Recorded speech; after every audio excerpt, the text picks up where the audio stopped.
Oi, pessoal. Aqui o professor Breno San Vicente Vieira, da PUC-Rio, do Departamento de Psicologia. Mais uma vez, sejam todos bem-vindos para mais uma aula de psicopatologia. Hoje a gente vai falar sobre as deficiências intelectuais.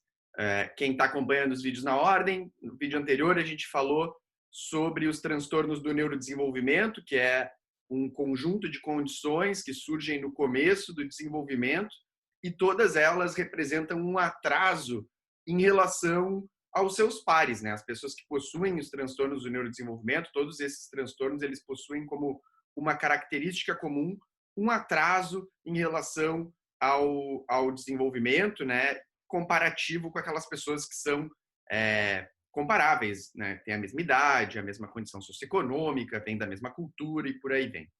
Esses atrasos, eles podem ser em diferentes áreas, podem ser no contato e no entendimento interpessoal, podem ser ou seja, nos relacionamentos, podem ser só na comunicação, podem ser na parte motora, eles podem ser ainda no que a gente chama de comportamentos específicos, podem ser nas áreas específicas da aprendizagem e podem ser também na inteligência. Tá? Então, a gente hoje vai falar justamente de um subgrupo dentro dos transtornos do neurodesenvolvimento que são marcados por um atraso, por dificuldades relacionadas a conceitos da inteligência. E a gente chama isso de as deficiências intelectuais. Então, aqui um material para vocês poderem acompanhar também aquilo que eu vou falando aqui para vocês. A gente vai falar então dos transtornos do neurodesenvolvimento. A aula de hoje, deficiências intelectuais. Então, primeiro, relembrar vocês, né, que quando a gente fala, tem os transtornos do neurodesenvolvimento e dentro deles tem tipo, uma subseção. Essa subseção, a gente fala que ela contempla as deficiências intelectuais. O que são as deficiências intelectuais? É um grupo de condições relacionadas a atrasos e prejuízos de inteligência e comportamento desadaptativo. Tá? Elas envolvem três transtornos, no caso, a deficiência intelectual, que é amplamente o mais importante, o atraso global do desenvolvimento, que eu vou comentar brevemente, e o transtorno do desenvolvimento não especificado. Eu vou a grande parte aqui do conteúdo do vídeo vai ser sobre a deficiência intelectual. Mas vocês podem perguntar, o que é o atraso global do desenvolvimento? Vocês vão ver quando eu mostrar os critérios diagnósticos da deficiência intelectual, que um deles, lembram lá da parte das funções mentais superiores, a gente avalia a inteligência. E o critério diagnóstico da deficiência intelectual, ela envolve uma inteligência, um comportamento adaptativo abaixo do esperado. E isso tem que ser constatado por meio de duas fontes. Uma, a observação clínica. Outra, a testagem formal. Então, se vocês lembrarem lá das funções mentais superiores, a gente sempre falava, olha, a gente precisa ter a inteligência abaixo da média ou na média, mas requer teste formal. O teste formal diz respeito justamente a esse elemento. Tá? Existem testes formais, né? E aí a gente, tipicamente, as medidas mais clássicas de inteligência costumam assumir que um score, né, entre 70 e 75 pontos costuma ser ali o limite, né? Abaixo disso costuma ser já um indicador numérico de deficiência intelectual. Mas é claro, depois a gente vai falar do critério diagnóstico, vai ter que ter tanto teste quanto a indicação clínica, né? A observação clínica. Só que tem algumas idades e algumas condições, né? Por exemplo, alguém que sofreu que tem alguma condição física ou uma deficiência auditiva ou uma idade muito precoce, que mesmo existindo instrumentos para avaliar a inteligência, infelizmente esses instrumentos eles não são psicometricamente aceitáveis. E quando a gente não tem esses instrumentos para caracterizar, né, para poder fazer avaliação, aí a gente chama de atraso global do desenvolvimento, principalmente atribuído a crianças abaixo dos 6 anos, porque apesar de a gente ter aí alguns instrumentos, nem sempre eles são viáveis de aplicação. E o transtorno do desenvolvimento não especificado, é aquela categoria que, olha, a gente vê que tem um prejuízo na inteligência, mas não fecha critérios exatamente dentro daquilo que é estabelecido e também não dá para caracterizar como um atraso global. E aí acaba sendo atribuído o transtorno do desenvolvimento não especificado, ele é claramente mais raro. O mais comum aqui é a deficiência intelectual.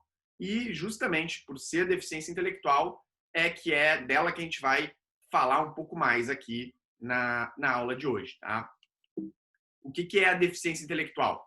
A deficiência intelectual é caracterizado por ter início no começo do desenvolvimento e apresentar atrasos e prejuízos intelectuais e ou adaptativos nas áreas conceituais, sociais e práticas.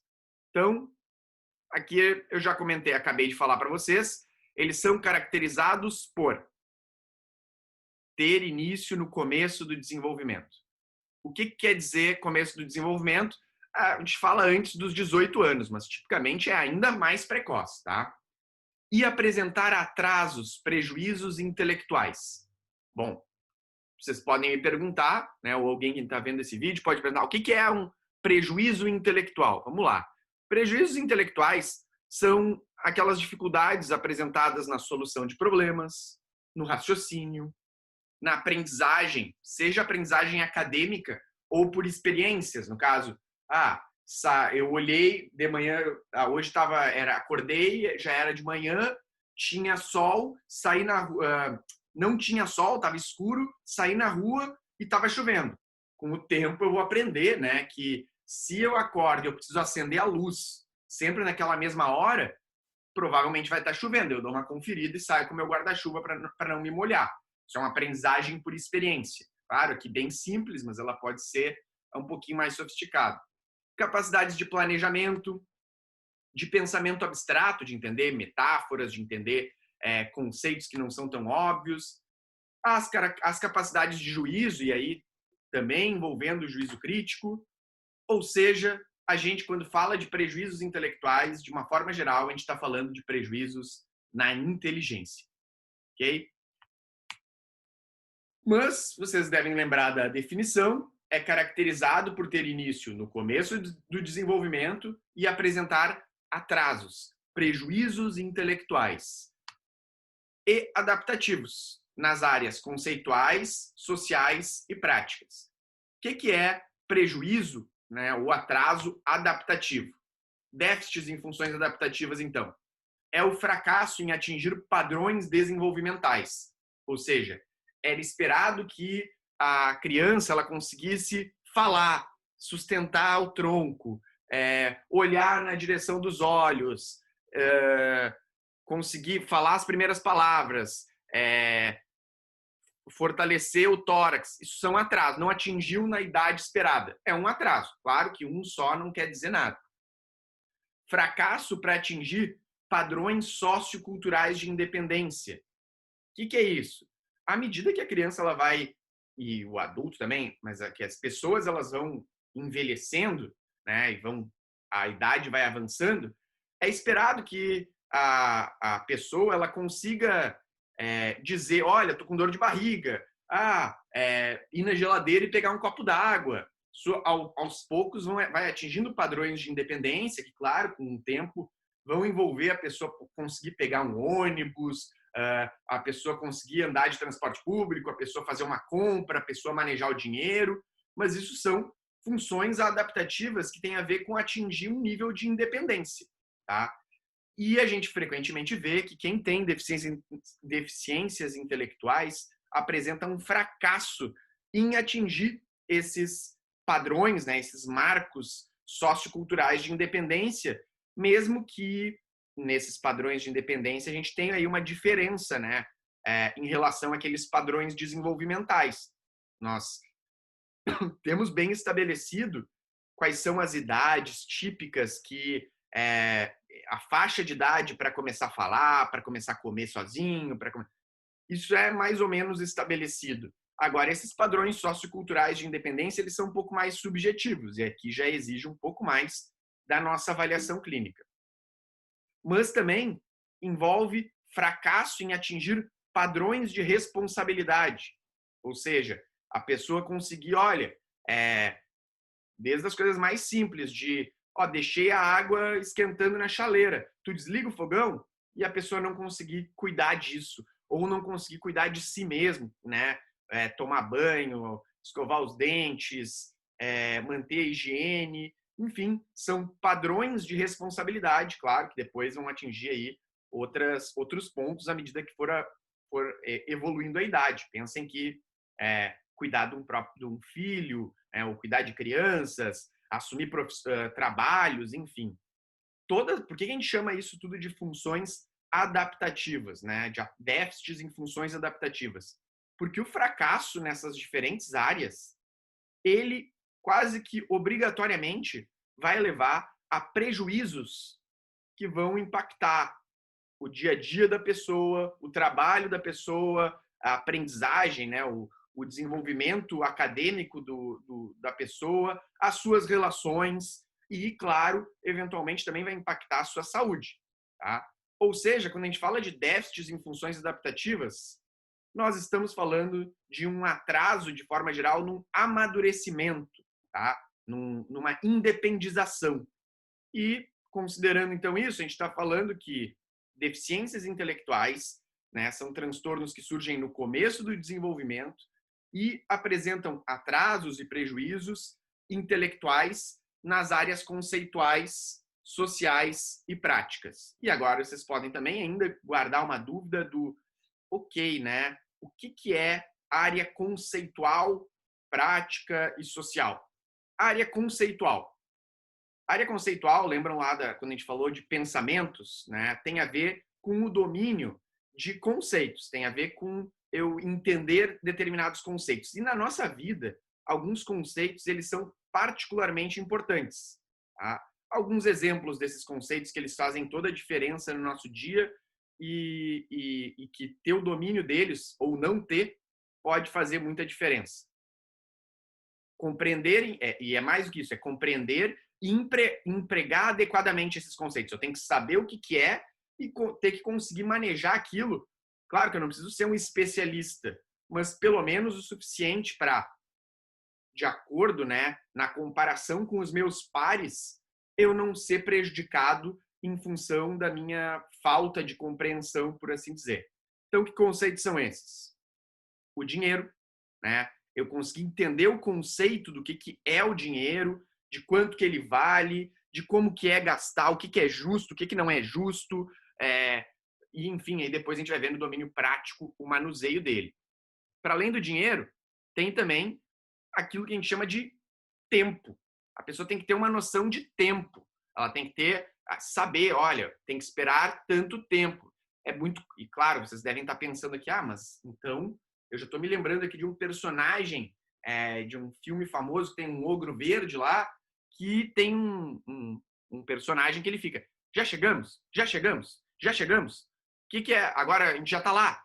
O que acontece? Ele não e aí fica dizendo para ele, ó, espera mais um pouco, mais 5 minutos.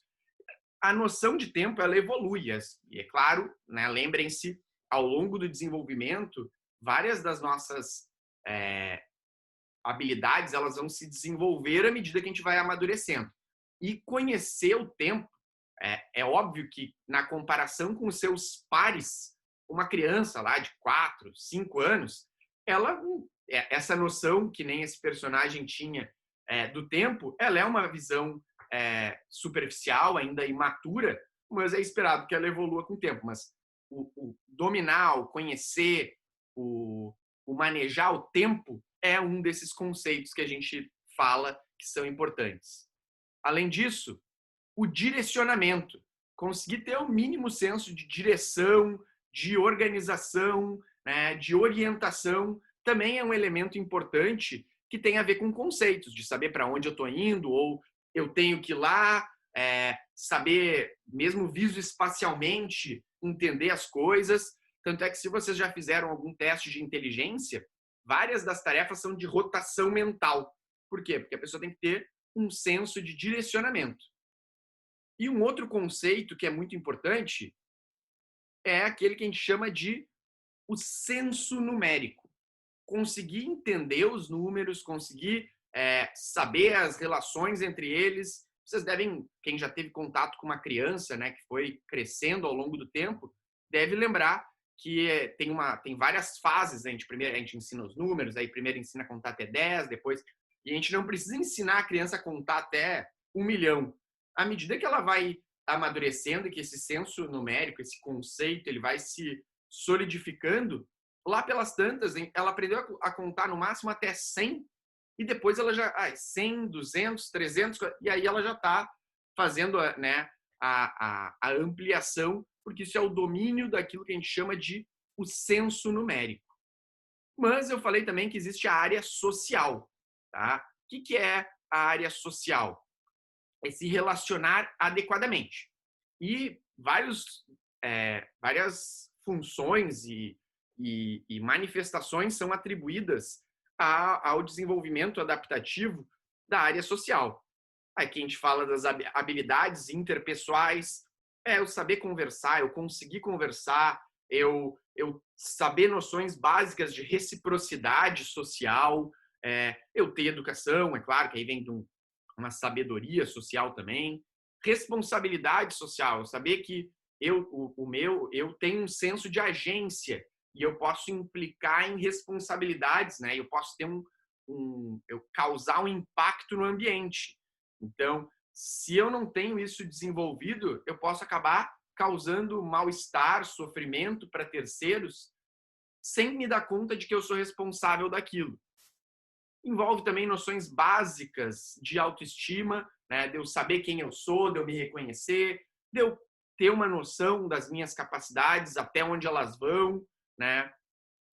De resolução de problemas, eu consegui problemas sociais, então temos ali uma situação, olha, às vezes tem que pedir desculpas, às vezes tem que pedir com licença, às vezes tem que se afastar, às vezes tem que ser mais agressivo, né?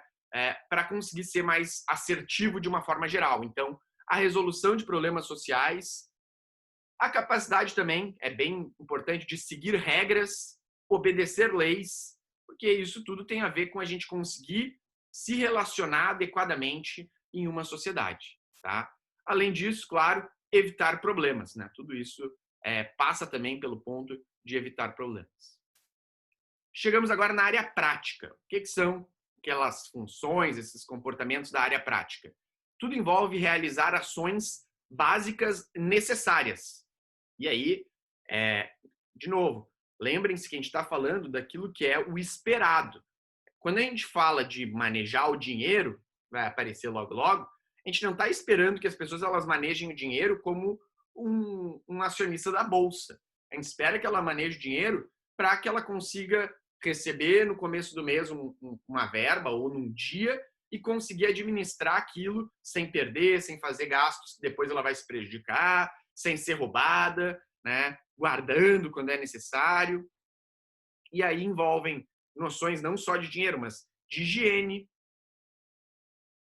de autocuidado, né? Tem a higiene básica e tem também o autocuidado, né? De banho, se limpar, cuidar das suas próprias necessidades, né? Mais discrição.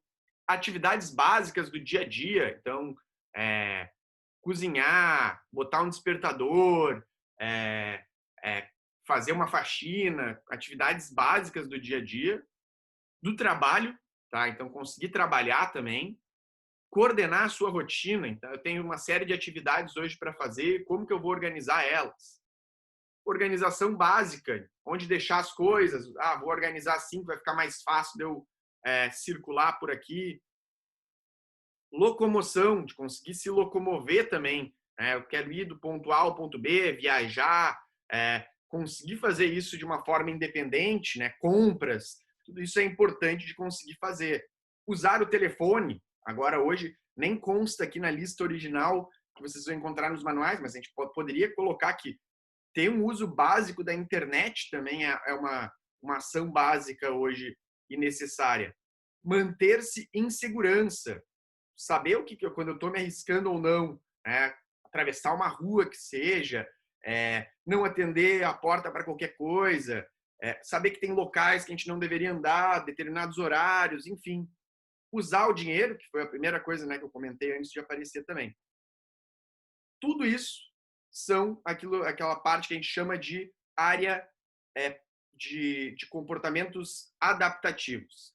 Antes de eu falar com vocês dos critérios diagnósticos, eu falei, a deficiência intelectual é caracterizada por um atraso no desenvolvimento, né, manifestações que surgem no começo da vida e que representam atrasos intelectuais, ou seja, da inteligência, ou da função adaptativa, né, de atingir esses marcos de amadurecimento e independização. Essa doença ela atinge ao menos 1% da população em geral. Ou seja, para cada 100 nascimentos, uma pessoa vai ter a deficiência intelectual. É tão ou mais comum, tem estudos que vão apontar até 5 ou 6%, tá? Mas assumindo a medida do DSM, a gente, né, o estudo que eles citam no DSM, a gente fica na faixa de 1%. 1%, para terem uma ideia, é tão comum quanto é a esquizofrenia. Então, é relativamente frequente a gente encontrar. Todos nós já devemos ter tido contato com alguém, mesmo que superficialmente, contato com alguém que tem uma deficiência intelectual. Aí eu vou falar depois dos especificadores, tá? Porque existe a deficiência intelectual leve, moderada, grave e profunda. A deficiência intelectual profunda, que é muito grave, ela é comum, inclusive, de ser associada com quadros, outros transtornos do neurodesenvolvimento. Ela, frequentemente, são pessoas que vão, depois eu vou explicar, mas que exigem um auxílio, uma ajuda quase que integral. Elas não conseguem fazer, não são nem um pouco independentes. Até a linguagem, muitas vezes, ela nem se desenvolve. A deficiência intelectual profunda, que é esse estágio mais grave, ela atinge 6 a cada 1.000 indivíduos. Tá? Então, ela é comum, mas também não é algo que a gente encontra, não chega àquele 1%, mas dentro desse 1% vai ter todas essas distribuições. E a deficiência intelectual profunda, ela é extremamente incapacitante, por isso esse dado é importante. É um pouquinho mais comum entre homens do que em mulheres a deficiência intelectual, tá? E aí, mas à medida que ela vai ficando mais grave, essa diferença ela vai encolhendo. Então, para vocês entenderem o que são esses números, para cada 1,6 homens que têm a deficiência intelectual leve, vamos ter uma mulher. Tá? Então, isso quer dizer que a cada 3 homens que têm deficiência intelectual, vai ter 2 mulheres. Então, a proporção leve, no caso, é um pouquinho mais inclinada para os homens. A deficiência intelectual aqui está severa, mas eu quero dizer profunda, ela é 1,2 mais comum em homens do que em mulheres. Aí aqui a gente já está falando que vou precisar ter aqui 6 homens para a gente ter um número aí de, né, para ter 5 mulheres. Então a gente vai ter uma proporção na profunda é um pouco mais parelho, tá? Mas ainda assim é um pouquinho mais comum em homens do que em mulheres. Comorbidades. Para além de ter as pessoas a deficiência intelectual, ela ser relativamente frequente, é comum que a pessoa tenha a deficiência intelectual e tenha junto alguma outra coisa. Para vocês terem uma ideia, 2/3 de crianças e adultos com deficiência intelectual possuem transtornos mentais comórbidos, ou seja, possuem um outro transtorno mental junto com a deficiência intelectual. Tá? A prevalência de transtornos mentais possui correlação positiva com a gravidade da deficiência intelectual. Então, quanto mais transtornos mentais associados, ou seja, tem depressão, autismo, TDAH e síndrome de Down, a gravidade também ela cresce, ou seja, é uma correlação positiva, né? Uma associação positiva. Quanto mais de quanto mais grave, e mais comorbidades. Então, é associado. Então, costuma ser bem frequente a gente ver essa associação positiva, o que, claro, quer dizer que cada vez que tem mais coisas, o quadro, tanto da doença em especial, quanto o quadro geral, vai ficando mais grave, infelizmente. Uma das comorbidades mais comuns, e aí eu vou falar depois de uma outra aula, é o autismo, tá? É o transtorno do espectro autista. Inclusive, gera várias confusões diagnósticas. Muita gente acredita que acaba atribuindo incorretamente o diagnóstico de deficiência intelectual a alguém que tem o transtorno do espectro autista por não aprender a falar ou coisa do gênero. E ainda acontece gente que recebe o diagnóstico de transtorno do espectro autista em função de não conseguir desenvolver a linguagem, mas que, na verdade, possui uma deficiência intelectual. A deficiência intelectual ela é mais ampla, ela não atinge só uma área, só a comunicação, só os relacionamentos, ela atinge mais áreas. Tá? Então, vou falar isso depois, quando a gente falar do autismo, do transtorno do espectro autista com mais calma. Manifestação de sintomas comuns a alguns transtornos psiquiátricos. Ou seja, o que acontece? Quem tem deficiência intelectual, lembram lá que eu falei que, olha, eu tenho uma doença e essa doença ela pode apresentar sintomas de várias outras, que podem não ser exatamente critérios diagnósticos, mas nós somos pessoas e nós vamos ter alterações das funções mentais superiores, tendo ou não transtornos mentais.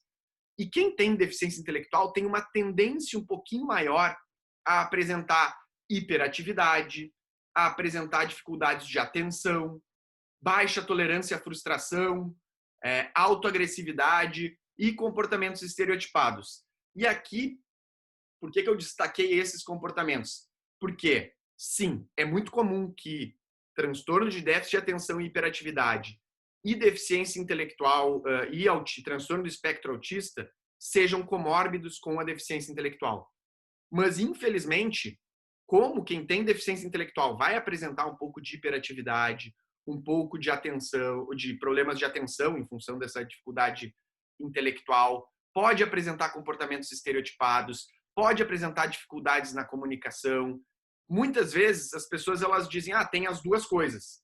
Mas aquela dificuldade da comunicação, a gente vai ter que sempre olhar com muito cuidado. Ela não é totalmente explicada pela deficiência intelectual. Sim, tudo que é difícil dessa pessoa se comunicar, interagir, é em função da deficiência intelectual. Então ela não tem esse transtorno do espectro autista. Ela não consegue prestar atenção na sala de aula. Tá, mas ela está no nível adequado? Ou, na verdade, essa é uma criança que está na 4ª série, mas o amadurecimento dela, infelizmente, é compatível com os alunos de 1ª, 2ª série. É essa situação. Então, é meio natural que ela não vá conseguir prestar atenção e que talvez ela fique mais hiperativa. E claro, não entendendo as incapacidades, ela pode ficar frustrada, agressiva. Então, a gente vai ter que sempre cuidar. E a deficiência intelectual, entre todos os transtornos, lembra que existe aquela hierarquia, na maior parte das vezes, a deficiência intelectual é o mais alto. A gente tem que descartar ela para começar a descartar outros. Quais são os critérios diagnósticos da deficiência intelectual? Critério A. Tem que fechar todo o critério A. Prejuízos em funções intelectuais, como raciocínio, resolução de problemas, planejamento, pensamento abstrato, julgamento, aprendizagem acadêmica, aprendizagem a partir de experiências confirmadas tanto por meio de avaliação clínica, lembram lá, observação clínica, como por meio de testes padronizados e individualizados de inteligência. Eu preciso atestar esse prejuízo intelectual com essas duas coisas. Se é só uma, já não vai fechar o critério A. E tem que fechar o critério A. Não tem discussão. Para a gente confirmar essa hipótese diagnóstica, o critério A tem que ser 100% preenchido. Para preencher, precisa fechar esses dois aspectos. Para além disso, precisa apresentar déficits em funções adaptativas, que resultam em fracasso para atingir os padrões de desenvolvimento e socioculturais em relação à independência pessoal e responsabilidade social. Sem apoio continuado, os déficits de adaptação limitam o funcionamento em uma ou mais atividades diárias, como comunicação, participação social e vida independente. E em múltiplos ambientes. Isso não pode ser restrito. É só na escola que apresenta. Não, deficiência intelectual é algo que vai atingir a vida inteira do sujeito. Como em casa, na escola, no local de trabalho, na comunidade. Tá? Tem que fechar também, de alguma forma, esse critério B. Tem que fechar o critério A. Sim, clinicamente e por testes, inteligência está prejudicada. Critério B. tem dificuldade, tem fracasso em atingir marcos e padrões de independência que tem a ver com adaptação no seu dia a dia? Sim, isso leva a prejuízo na comunicação, não consegue trabalho, não consegue... Ok, fechou também o critério B. Temos ainda o critério C. O início dos déficits intelectuais e adaptativos ocorre durante o período do desenvolvimento, ou seja, tem que ser ali na infância e adolescência. Não, não, ele não pode ser aquele caso do... Ele era típico, né? Tinha 26 anos, aí sofreu um traumatismo craniano e começou a apresentar tudo isso. Vai acabar caindo em outra classe diagnóstica, que são os transtornos neurocognitivos, tá? Lembrem-se, os transtornos do neurodesenvolvimento, eles precisam apresentar um atraso desde o começo do desenvolvimento. E aqui é para isso que serve esse critério C. Quando a gente faz uma hipótese diagnóstica, a gente vai dizer qual é o transtorno mental. No caso, a gente está falando aqui de deficiência intelectual, mas não para por aqui. A gente também tem que botar, eventualmente, especificadores, ou seja, em alguma outra aula eu me lembro que a gente já conversou sobre isso. Mas a pessoa que tem depressão, existe uma diferença entre as pessoas que têm depressão. Existem várias diferenças. A pessoa que tem deficiência intelectual, duas pessoas que apresentam deficiência intelectual também vão apresentar diferenças e muitas vezes o tratamento, o prognóstico, o curso do transtorno vai ter diferenças entre eles. O principal especificador, e o especificador, na verdade, que a gente usa na deficiência intelectual é o de gravidade dos sintomas. Em geral, muita gente tem aquela tendência a dizer eu vou classificar a gravidade baseada no QI. Isso é um erro, tá? A gravidade dos sintomas, o QI, ele pode ser um suporte. Mas, lembrem-se, a gente falou isso nas primeiras aulas. A avaliação clínica, o julgamento clínico, a percepção do clínico é sempre superior a um teste. Claro, o critério A da deficiência intelectual exige as duas coisas. Mas ainda assim, se só tiver o teste e não tiver a observação clínica, não vai fechar o critério A. Tá? Porque um teste, eu posso sair mal naquele teste por diferentes razões. Agora, o julgamento clínico, ele tem que considerar a formulação do caso. Tem que considerar tudo. Então, o impacto, a gravidade, ela é definida com base no funcionamento adaptativo e não por scores do QI. O que define a intensidade é a dificuldade do indivíduo e a necessidade de suporte para ele realizar atividades da vida diária. Ou seja, essa pessoa tem deficiência intelectual, preenche todos os critérios, mas consegue viver sozinho, consegue, de certa forma, até atender as necessidades básicas da família dele. Provavelmente ele vai ser caracterizado como leve. Tá? Quais são os índices? Quais são as gravidades existentes, documentadas?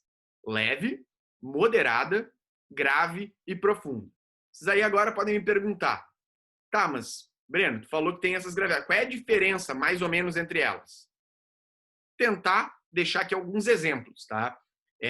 A gravidade tem a ver com prejuízos nos diferentes domínios, então vamos dar alguns exemplos. Gravidade. Falando da gravidade leve. Na área conceitual, são dificuldades de aprendizagens, manejo do tempo e de dinheiro. Claro que o manejo já envolve a área prática também, mas tem a ver com essa dificuldade no manejo das coisas. Aí, de conhecer e de entender. A pessoa ela pode não fazer muita diferença o que são 10 ou 100 reais. Para ela, é dinheiro. Tá? E ela pode não entender a diferenciação entre essas duas coisas. Ela pode chegar num lugar, mas tem que pagar. Tá, mas eu tenho dinheiro. Mas tem pouco dinheiro para pagar. Tá? Porque ela pode não entender o conceito, como ele funciona. A mesma coisa do tempo, a exemplo daquela historinha do personagem lá do Shrek. É comum a necessidade de auxílio de terceiros, ou seja, outras pessoas vão ter que explicar ou esclarecer para a pessoa. Muitas vezes metáforas são já de difícil entendimento, necessita que alguém explique, eu estou falando aqui, isso é uma metáfora. Né? Em adultos, principalmente no pensamento abstrato, apresentam-se dificuldades. Tá? O adulto, ele, claro, lembrem-se, ele ele vai evoluindo, ele vai aprender várias coisas ao longo da vida, mas o pensamento abstrato e além do óbvio, muitas vezes é uma dificuldade que ela permanece.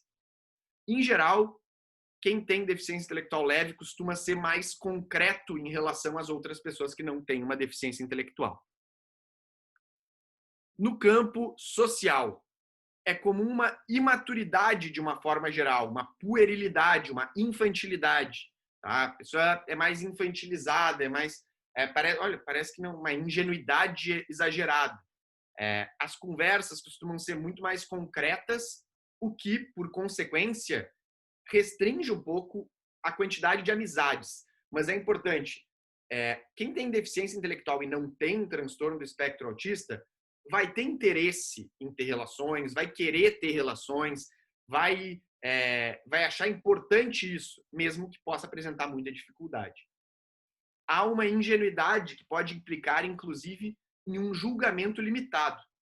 Em função da pessoa ela não entender que, olha, mas eu quero isso, então eu vou levar. Mas não é teu, você tá roubando. Mas é que eu quero, tá aqui, ó, vou deixar aqui um dinheiro. Mas esse dinheiro não cobre o gasto disso. E esses comportamentos, muitas vezes, eles podem levar a uma conduta arriscada, né? Uma conduta mais agressiva, uma conduta que desobedece leis. Claro, quando começa também uma fase mais de sexualização, pode envolver aí comportamentos de agressividade sexual, né? De atentado ao pudor, que não é justamente, não é porque a pessoa ela é má ou porque ela não entende que ela está infringindo uma regra. Ela na cabeça dela, no julgamento dela, no entendimento dela, aquilo tá, olha, eu deixei claro, eu falei, eu expliquei e eu fiz aquilo que eu falei. Mas muitas vezes não entendeu que teve um retorno negativo ou algo do gênero. Pode ocorrer desregulação emocional manifestada por uma hipomodulação, principalmente, ou seja, vem a emoção e a pessoa expressa. E às vezes é exagerado, né? Parece quase que infantilizado, em função da pessoa não conseguir se conter. Ela vem aquilo e ela fala, tô triste, vou chorar. Calma, vamos tentar resolver. Não, eu tô triste, eu vou chorar. E aí começa a chorar, ou coisa do gênero. No domínio prático, cuidados pessoais, em geral, eles podem ser até razoavelmente ok. A pessoa pode conseguir, de certa forma, morar sozinha, cuidar do mínimo da vida dela sozinha, assim, e sobreviver de uma forma adequada, tá? Mas costuma ser importante ter um apoio para organizações mais complexas, finanças, burocracia, serviços de saúde, compras, eventualmente. Então, ele até consegue fazer tudo, mas alguém precisa fazer as compras, alguém precisa cuidar dos impostos dele, pagar questões burocráticas quando precisa fazer, alguém vai precisar ajudar, porque não tem esse domínio, esse jogo de cintura, por assim dizer, em função da deficiência intelectual, né, e de não atingir aqueles marcos adaptativos. E na idade adulta, podem até desenvolver tarefas equivalentes aos seus pares, né? Então, podem até trabalhar, podem conseguir uma profissão, mas não podem ser profissões extremamente conceituais.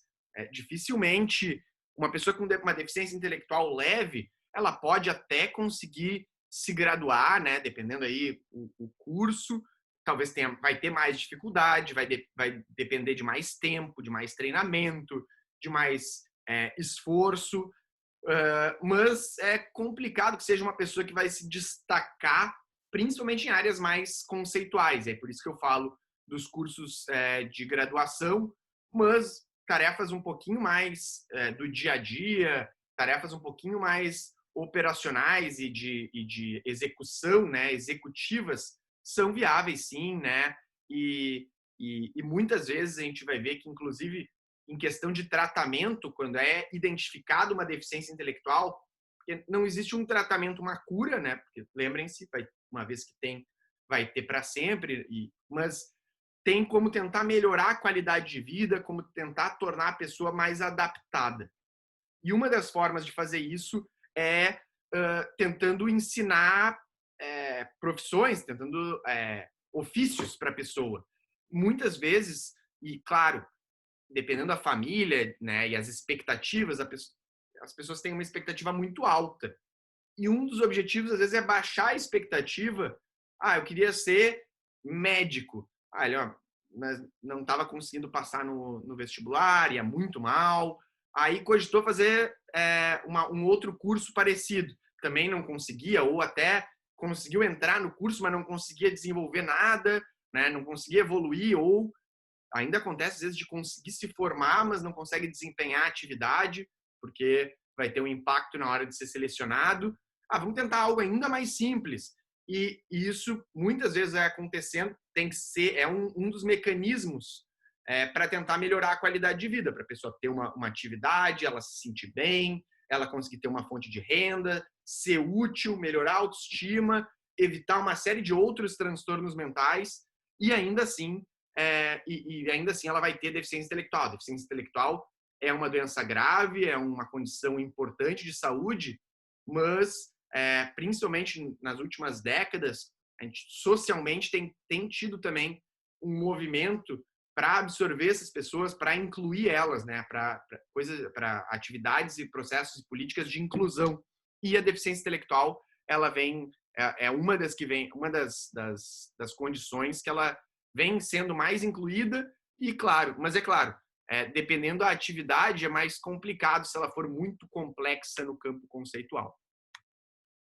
Gravidade moderada. No campo conceitual, as dificuldades de aprendizagem elas são mais significativas. Em geral, a pessoa vai ter dificuldade de aprendizagem sempre, tá? E isso pode, inclusive, atingir a linguagem. Ela pode adquirir uma linguagem, mas, em geral, vai ser, no campo social, já vou falar, mais rudimentar. Mas vai demorar, ela vai depender mais, ela tem um esforço maior. A linguagem escrita, né, a alfabetização já vai ser um pouco mais limitada, mais simples. Atingir evoluções profissionais e acadêmicas é mais complicado e restrito, justamente por não dominar os conceitos. No campo social, tem diferenças marcantes em relação aos seus pares na comunicação e linguagem. Já são pessoas na deficiência intelectual moderada, gestos, simbolizações, um vocabulário mais pobre para indicar o que quer, o que precisa, os interesses, já começa a ser utilizado, mesmo que vá desenvolver, tá? É comum que esse vocabulário ele seja mais restrito, mesmo que, de novo, a pessoa vai adquirir um vocabulário, vai aprender a falar, mas já vai ser mais restrito. O julgamento ele pode ser bem mais limitado e pode precisar de uma ajuda bem mais frequente das pessoas dizer não, isso não pode, isso aqui é ruim, isso faz mal, já vai precisar de o julgamento da pessoa que já é limitado. Não chega a ser sem insight, mas já é mais limitado no campo do juízo crítico. Pode manter relações, né, relações sociais, gostam, inclusive, mas costumam limitar-se. Não costuma ter uma grande variedade, fazer amigos, criar novos conhecidos, muito em função das dificuldades de comunicação. Só não desenvolve muita comunicação e aí não consegue, né, fazer trocas com terceiros. E no campo prático, até consegue gerir a sua alimentação e cuidados básicos, né, após um ensino continuado. Então, se treina, aí lá pelas tantas vai conseguir fazer, embora o monitoramento é importante ser continuado. Pode desenvolver tarefas domésticas, se cuidadosamente treinado, instruído e supervisionado, e pode conseguir desenvolver trabalhos da mesma forma também. Pode conseguir desenvolver algumas outras atividades. Na deficiência intelectual grávida, as alterações conceituais elas já são bem significativas, impactam mais grosseiramente a linguagem se desenvolve muito tacanhamente, né? É tosca, assim, ela não evolui muito, é comum a pessoa só criar frases simples, com dificuldades gramaticais e demorar ainda para atingir esses padrões. A alfabetização em quem tem a deficiência intelectual grave, ela é rara, pobre ou até inexistente, tá? É muito comum que aprenda a ler, às vezes, o nome, coisas mais simples, identificar palavras específicas e, em geral, são pessoas que vão precisar de um apoio contínuo. No campo social, a linguagem e a comunicação são limitadas em termos de vocabulário e gramática, aqui a variabilidade já é pequena e o uso de construções, de frases gramaticais, explicações, explanações, também aqui a gente já vai estar falando de uma restrição mais ampla. A pessoa vai muitas vezes tentar usar gestos que não são também os mais diversificados. Muita concretude, entender coisas mais abstratas fica muito complexo e é difícil e muitas vezes não vão conseguir. Tem dificuldade, inclusive, de propor cenários lúdicos. Então, de se pensar fazendo alguma coisa, de imaginar algo, tem uma dificuldade de fazer até esses exercícios. As relações, elas costumam ser restritas a familiares e essas costumam ser as principais fontes de prazer. Tá? Em geral, a família acaba acolhendo aquela pessoa, acaba cuidando dela, e a pessoa gosta daquilo, tem prazer naquilo e costuma ser uma das principais atividades de prazer. E no campo prático, necessita de apoio para todas as atividades cotidianas, dificilmente vai conseguir tomar decisões, e as aprendizagens, elas exigem um tempo longo e contínuo, prolongado. Quem tem deficiência intelectual grave dificilmente vai conseguir desempenhar uma profissão, um ofício, infelizmente, tá? Quando conseguir, muitas vezes vão ser tarefas mais simples, mais básicas, né? E em geral, ainda assim, supervisionadas. É possível, tem inclusive várias políticas para tentar facilitar a acessibilidade dessas pessoas ao mercado de trabalho, mas, infelizmente, é uma variedade de atividades mais restritas. E, finalmente, no campo no profundo, no campo conceitual, são muito concretas, a linguagem às vezes nem se desenvolve, por vezes vai aprender palavras e que não vão ter aí muita variabilidade, tá? Comuns, inclusive, prejuízos visoespaciais, de não ter um desenvolvimento adequado do conceito visoespacial, noções de profundidade, de distância.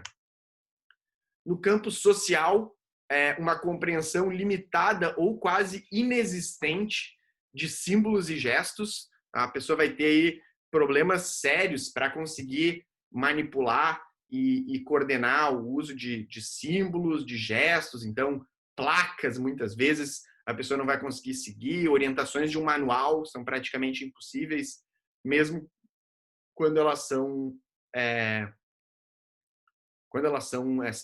desenhadas.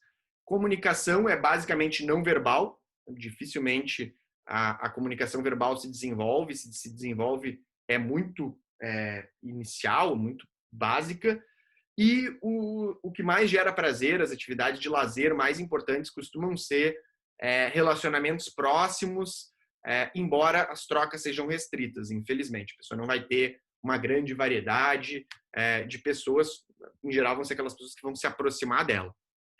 No campo prático, não existe uma independência para autocuidado, mesmo as atividades básicas de autocuidado, elas vão precisar de uma monitoração e uma supervisão.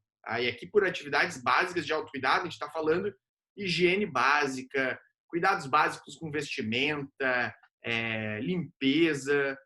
Poucas atividades podem ser desenvolvidas e treinadas, tá? E, em geral, quando elas forem treinadas, vão exigir um longo período.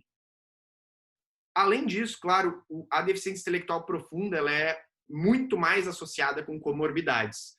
Por vezes, essas comorbidades elas são físicas e aí apresentam também dificuldades que atingem a coordenação, e essas dificuldades que atingem a coordenação, por vezes, vão inclusive impactar, né, o desenvolvimento e o treinamento aí de outras funções. Vocês que ficarem interessados, querem saber um pouco mais, tá? A deficiência intelectual, ela já é retratada em filmes há muito tempo. Isso não é uma coisa de hoje, tá? Deixar aqui algumas recomendações, algumas sugestões para vocês. 3 filmes, diferentes épocas, tá? Que todos eles ilustram a deficiência intelectual e acho que são bem bacanas se vocês quiserem conhecer um pouco mais, pegar algumas ilustrações e a indústria cinematográfica, muitas vezes ela se apropria de uma liberdade aí, né, autoral na ficção e acaba mudando aí algumas das principais manifestações, mas de alguns transtornos. Então, o autismo, que a gente vai falar depois, a esquizofrenia, os transtornos por uso de substâncias, muitas vezes em filmes e séries acabam sendo colocados aí elementos que nem sempre são tão comuns. Mas falando da deficiência intelectual, algumas sugestões bacanas de filmes, porque a deficiência intelectual costuma ser melhor retratada em filmes, tá? O clássico do Forrest Gump é um bem bacana, bem legal para vocês acompanharem. E ele é um caso bem bacana e bem ilustrativo da deficiência intelectual. No filme Uma Lição de Amor também, com o Sean Penn, a gente tem aí uma representação bem interessante da deficiência intelectual. E mais recentemente aí na plataforma de streaming, quem tem acesso pode ver O Milagre na Cela 7, é um filme triste, é um filme aí que tem é bem emocionante e tem também uma ilustração aí, uma representação muito bacana, bem fiel do que é a deficiência intelectual, tá? Então, recomendo todos eles, para além de serem filmes ilustrativos, úteis para entenderem melhor a disciplina, a matéria, também são bem bacanas e bons passatempos para vocês assistirem. Todos eles são premiados ou bem reconhecidos, aclamados pela mídia. Mas não estou aqui para falar sobre filmes, sobre cinema, né? E também não vou dar nenhum spoiler sobre esses filmes. Falando aqui ainda, eu falei bastante coisa, expliquei a deficiência intelectual para vocês, aproveitei também para fazer pequenos parênteses que vão ser úteis e vão abreviar aí algumas aulas para frente. Mas, se vocês quiserem, eu não consigo falar tudo que está nas referências e eventualmente posso até me passar. Então, se vocês quiserem ter um aprofundamento maior, tirar alguma dúvida que não tenha ficado clara, recomendo a leitura do DSM entre as páginas 31 a 41, tá? Que é o capítulo de deficiência, a subseção dentro do capítulo de transtornos do neurodesenvolvimento referente às deficiências intelectuais, tá? E claro, não é só lendo, se vocês tiverem dúvidas, também fiquem à vontade para me escrever, ou na aula a gente também, quando fizer o nosso Zoom, também tiramos as dúvidas e qualquer coisa me escrevam, brenosanvicente@gmail.com. Estou à disposição para tirar as dúvidas, agradeço a atenção de todo mundo, espero que tenham gostado. Ficamos por aqui. Até a próxima. Tchau, tchau.